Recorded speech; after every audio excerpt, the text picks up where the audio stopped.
Hello everyone. I'm Suraj. As is the day 10 of my training session, and I got a couple of questions in the form of assignment.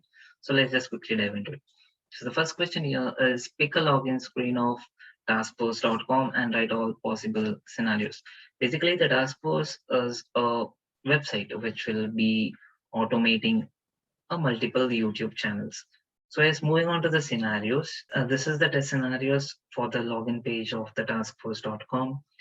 So yes, going through the test scenarios description, firstly, we can see like a login page, which means here further we'll be checking for the UI, which means we'll be checking from the UI point of view, which means clicking on the URL, which is the app.taskforce.com, which screen we are getting and whether the screen is according to the requirement. So yes, we'll move on to the URL. So yes, clicking on this app.taskforce URL, we will be getting a sign-in screen which consists of a email text field, then password text field, and the password text field having a I logo, forgot password link, then finally the submit button. So in the login page, firstly we should see whether this UI thing is matching as per the requirements or no. Then we should move further with the functionality thing. So here we'll be checking the functionality of an application. So as I had mentioned in this test scenario, verify functionality for the login page. So yes, we should.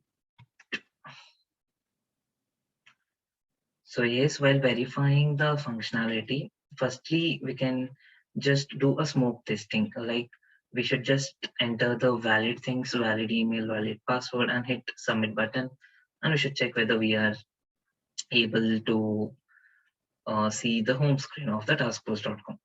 So then further scenarios can be we are keeping the email fields empty and the password fields empty and clicking on the submit button. We should get a message stating that email should be filled or the password should be filled. So yes, we can write scenarios like in the password text field, the I icon, if it is clicked, it means the password is visible. And if it is unticked, which means the password should be seen in the form of the bullets. Further, we can write like the valid email in the email text field, invalid password.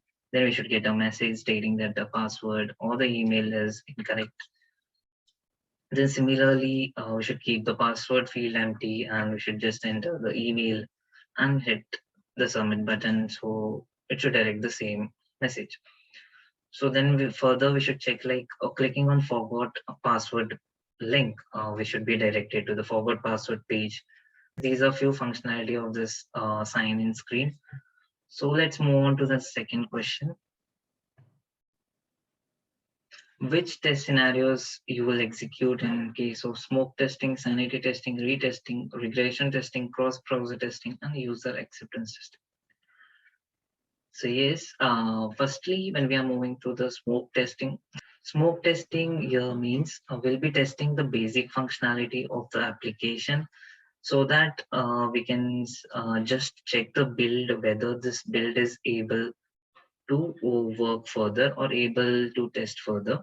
So we'll be doing the smoke testing, which means that the email text field will be entering a valid email address and a valid password, and we'll be clicking on submit button. Then we'll be checking like we'll be directed to the home screen or not. And then next, moving on to the sanity testing. Sanity testing, you can say like it is just after the smoke testing. As the smoke testing is the testing of the basic features. A sanity testing, you can say like it is somewhat in-depth testing. Like the password text field has some restrictions, like it should just contain 7 alphabets, or it should have the length of 7 digits or 7 alphabets. So, so if you're testing this way, it means we are doing a sanity testing in this. So it's moving on to the retesting. Retesting, I can say like here basically we'll be just testing that particular feature. If I say like if they have made changes in the password field or maybe in the forgot password link. It means that we'll be testing that particular feature itself. But further, when we are going towards the regression testing, it means we'll be testing even the impacted areas, or I can say like we'll be doing a full regression. For example, when we are going towards the transfers.com, if they have edited some password field or forgot password link, so we'll be even checking for the valid credentials, which means entering a valid email, valid password, clicking on submit button. So yes, moving on to the cross-browser testing, it means that we'll be testing the application or the websites and a different browser and different OS. See, for example, if you are testing the application or the website and the Chrome browser, we'll be testing even in the Safari, Firefox, and maybe the different OS, which means the Windows or the Mac OS, or maybe the Android or the iOS thing. For we'll be doing this just to verify whether the UI thing has been matching accordingly or according to the requirements and different browser, whether it is breaking at any point of time. So yes, this thing will be checking in the cross-browser testing. So lastly, moving on to the user acceptance testing. User acceptance testing, I can say like it is basically a end-to-end testing.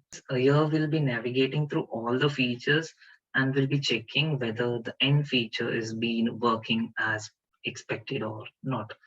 Say for example, if we are doing the user acceptance testing for the task, it means that we'll be entering the URL, then we should be getting the sign-in page as expected.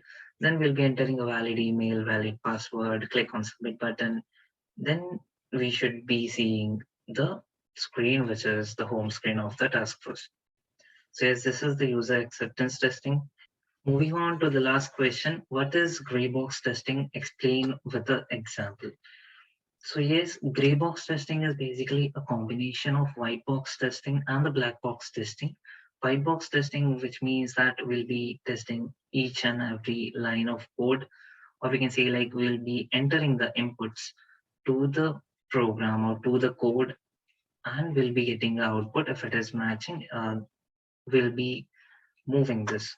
Whereas in black box testing, we'll be doing the actual testing, which means we'll be entering the inputs to the application rather than giving the inputs to the code, because here the code is not visible. But in gray box, we can say as it is a combination of white box and black box, here it means that the tester should be having a partial knowledge of the code or the program and a thorough knowledge of the black box or the proper testing process. For example, in a website, we find that a link or a text is not proper or not in a proper font.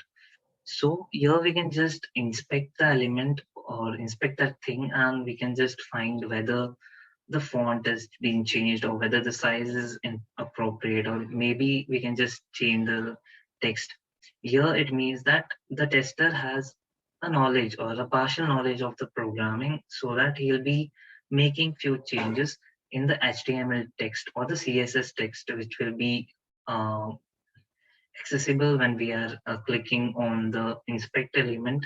This gray box testing basically means that the tester should be having a partial knowledge of the program and a thorough knowledge of the black box testing, so that he can even make changes directly rather than he goes to the developer or he communicates to the developer to ask to fix this issue.